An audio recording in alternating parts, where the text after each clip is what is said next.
কিচেনে সবাইকে স্বাগতম জানিয়ে আমার আজকে রেসিপি শুরু করছি। আমার আজকের রেসিপি হলো ঘরে থাকা কিছু উপকরণ দিয়ে কেক বানিয়ে দেখাবো। তো আপনারা পুরো ভিডিওটা দেখতে থাকুন, আশা করছি ভালো লাগবে। তো প্রথমেই আমি কেকের জন্য ব্যাটারটা তৈরি করে নেব। তো এখানে আমি নিয়ে নিয়েছি 1 কাপ দুধ। এখানে আমি 1 কাপ দুধ নিয়ে নিলাম আর নিয়ে নিয়েছি হাফ কাপ চিনি। চিনিটা আমি গুঁড়ো করে নিয়েছি। প্রথমে চিনিটা মিশিয়ে নিতে হবে ভালো করে দুধের সঙ্গে।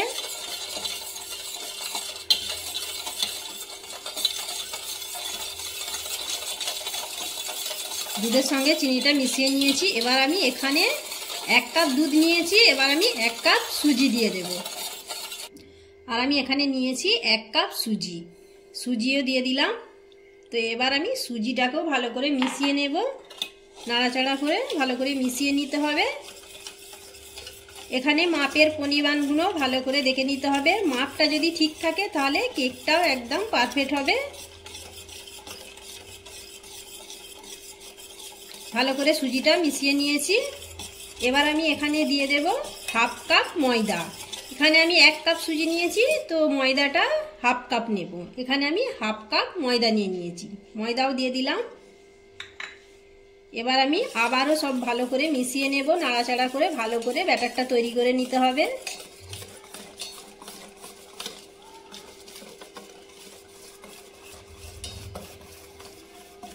আর আমি এখানে দিয়ে দেব সাদা তেল নিয়েছি, সাদা তেল দিয়ে দিলাম। আবারও আমি ভালো করে মিশিয়ে নেব। ভালো করে ব্যাটারটা তৈরি করে নিতে হবে। ব্যাটারটা যত ভালো করে তৈরি করে নেবে কেকটাও তত নরম হবে। বেশ কিছুক্ষণ ধরে আমি নাড়াচাড়া করে নিয়েছি, প্রায় 7-8 মিনিট নাড়াচাড়া করে দেখুন ব্যাটারটা ঠিক এরকম হয়েছে। দেখুন ঠিক ব্যাটারটা এরকম হবে। এবার আমি ব্যাটারটা ঢাকনা দিয়ে 10 মিনিটের জন্য রেখে দেব।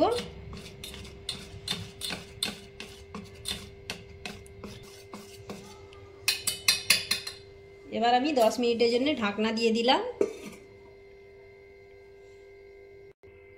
10 মিনিট পর এবার আমি ব্যাটারটা দেখে নেব।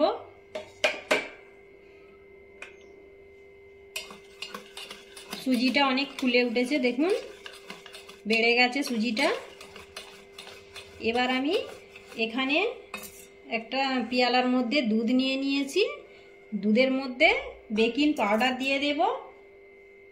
1 চামচ আমি বেকিং পাউডার নিয়ে নিয়েছি আর হাফ চামচ বেকিং সোডা দিচ্ছি। এবার আমি মিশিয়ে নিচ্ছি। বেকিং পাউডার আর বেকিং সোডাটা ভালো করে দুধের সঙ্গে মিশিয়ে নেব। মিশিয়ে নিয়ে ব্যাটারের মধ্যে দিয়ে দেব, তাহলে কেকটা খুব সুন্দর ফুলবে, স্পঞ্জি হবে। মিশিয়ে নিলাম। এবার আমি ব্যাটারের মধ্যে ঢেলে দেব। এবার আমি ব্যাটারের মধ্যে ঢেলে দিলাম। এবার আমি নাড়তে থাকবো, ভালো করে নাড়াচাড়া করে নিতে হবে, ভালো করে ব্যাটারের মধ্যে মিশিয়ে নিতে হবে।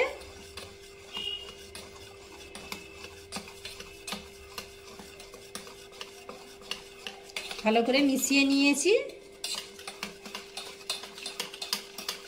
যত ভালো করে মিশিয়ে নিতে হবে, যত ভালো করে মেশাবেন তত ভালো কেকটা হবে। ভালো করে মিশিয়ে নিতে হবে, বেশ কিছুক্ষণ ধরে মিশিয়ে নিতে হবে।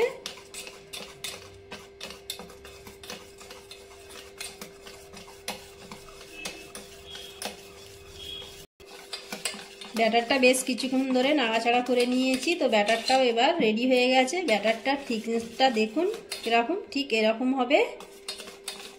দেখেই আপনারা হয়তো বুঝতে পারছেন। তো এবার আমি একটা পাত্র নিয়ে নিয়েছি, পাত্রের মধ্যে আমি কেকটা বসাবো। তো তার জন্য আমি প্রথমে একটু সাদা তেল মাখিয়ে নেব। সাদা তেলটা ভালো করে মাখিয়ে নিতে হবে। মাখিয়ে নিলাম। এবার আমি এখানে একটা খাতার সাদা পাতা নিয়েছি। আপনারা চাইলে বাটার পেপার থাকলেও দিতে পারেন। দিয়ে দিলাম। আবারও আমি উপরে একটু তেল লাগিয়ে নেব। তেলটা ভালো করে মিশিয়ে নিচ্ছি।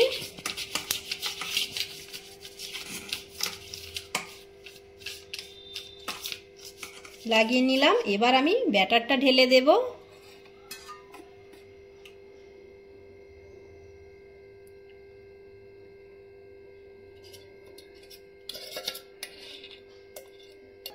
পুরো ব্যাটারটা পাত্রের মধ্যে ঢেলে দিয়েছি। এবার আমি একটু সেট করে নেব। সেট করে নিলাম। এবার আমি বেক করে নেব। কেকটা আমি বেক করে নেব, তার জন্য আমি কড়াটা আগে থেকে গ্যাসের মধ্যে বসিয়ে গরম করে নিয়েছি।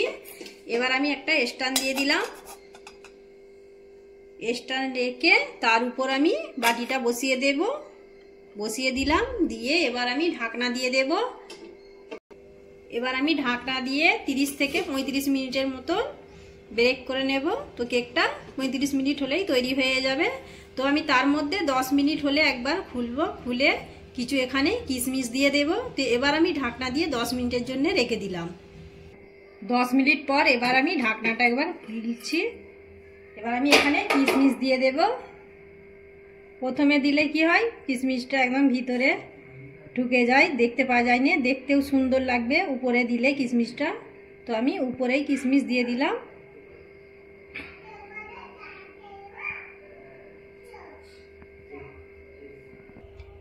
সবগুলো কিশমিশ দিয়ে দিলাম। এবার আমি ঢাকনা দিয়ে আবারও 25 মিনিটের মতো কেকটা রান্না করে নেব। ঢাকনা দিয়ে দিলাম। তো 25 মিনিট পর ফেরত আসছি। আমি 25 মিনিট পর ঢাকনাটা খুলে নিচ্ছি। দেখুন কেকটা কত সুন্দর হয়েছে, আপনাদেরকে একবার চেক করে দেখিয়ে দিচ্ছি। দেখুন একদম লেগে যাচ্ছে না, মানে কেক একদম রেডি। এবার আমি গ্যাসটা বন্ধ করে দেব, দিয়ে ঠান্ডা করে নিচ্ছি, নিয়ে আপনাদেরকে দেখাচ্ছি। কেকটা আমি নামিয়ে ঠান্ডা করে নিয়েছি। এবার আমি ছুরি দিয়ে ধারগুলো একটু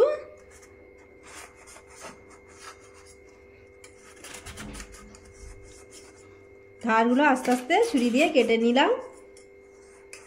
এবার আমি কেকটা একটা প্লেটের মধ্যে ঢেলে নেব। এবার আমি একটা প্লেট নিয়ে নিয়েছি, প্লেটের মধ্যে ঢেলে নেব কেকটা। দেখুন কত সহজে উঠে গেল কেকটা। এবার আমি এই কাগজগুলো তুলে নেব। কাগজটা আমি ছাড়িয়ে নিয়েছি। দেখুন কেকটা কত সুন্দর হয়েছে, নরম হয়েছে। দেখুন একবার নরম হয়েছে একদম। এবার আমি আপনাদেরকে কেটে দেখাচ্ছি।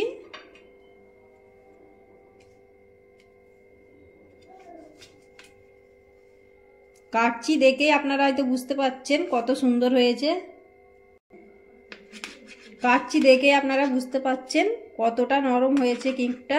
দেখুন এবার আমি আপনাদেরকে তুলে দেখাচ্ছি। দেখুন কত সুন্দর হয়েছে, ভিতরটা একদম স্পঞ্জি হয়েছে, নরম হয়েছে। দেখলেন তো কত সহজে বাড়িতে থাকা উপকরণ দিয়ে কেক তৈরি করে নিলাম। তো আপনারা এইভাবেই কেক বাড়িতে তৈরি করে দেখবেন। আশা করছি খুবই ভালো লাগবে। ভালো লাগলে লাইক করে দেবেন, শেয়ার করে দেবেন, কমেন্ট করে দেবেন, আমার চ্যানেলটিকে সাবস্ক্রাইব করে দেবেন। ভালো থাকুন, সুস্থ থাকুন। আবার দেখা হবে পরবর্তী ভিডিও নিয়ে।